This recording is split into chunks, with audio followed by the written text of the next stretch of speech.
Okay guys, this is a quick unboxing of the TRN BT20s Pro. It is a clever little adapter. It looks from the outside like it would be a set of wireless, true wireless earbuds that would go into a case like that. But if you notice and you look closely, there are no earbuds here. It's just this dongle, a cable, and then a pin connector.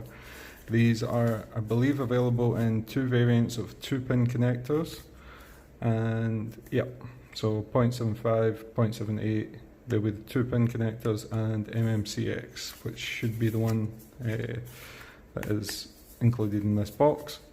What it is it allows you to take your standard headphones. You would take off your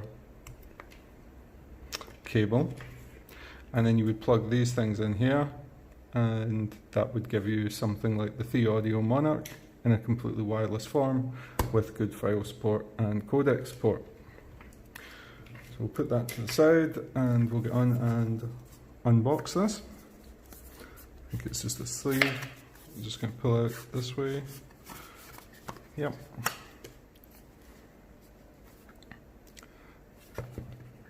In a little plastic box there. And nothing fancy in the box. You just get the usual nonsense quick start guide, which I'm going to guess is in a few different languages, and yeah, there's actually some good English languages in here, or language instructions in here. We'll put that to the side and we'll take a look at the case first. It's a fairly generic case. You see this kind of style from a lot of the Chinese earphone manufacturers. It's got this, it's not waterproof on this one, but it's a sealed zipper on it. It stops dirt building up inside your zipper and makes it last a little bit longer. You can see here we've got a USB-C charging port, which is kind of cool, and there is a little bit of flex in the top, but overall it's, I would say, semi-rigid.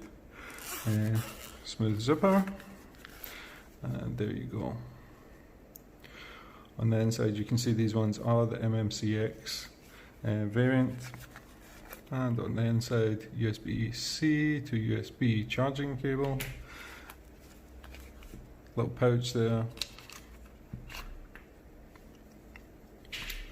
and we have the 2 pins for charging.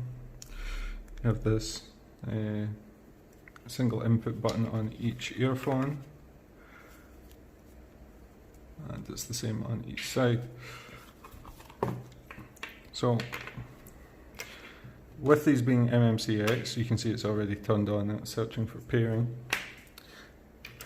With it being MMCX, I should be able to take this, which is the Campfire Audio pin, and I take it and connect it into the right one. Clicks into place, and just like that, you have a set of $1,000 plus earphones, and they're now wireless. So I'm going to go ahead and get to work on a full review of this, but I'm excited about this one because it allows me to basically turn any any earphone into a true wireless earphone, as long as you can remove the cables and you have the correct MMCX or 2-pin variant. So it looks like a good product. Get into the full review and put it up soon.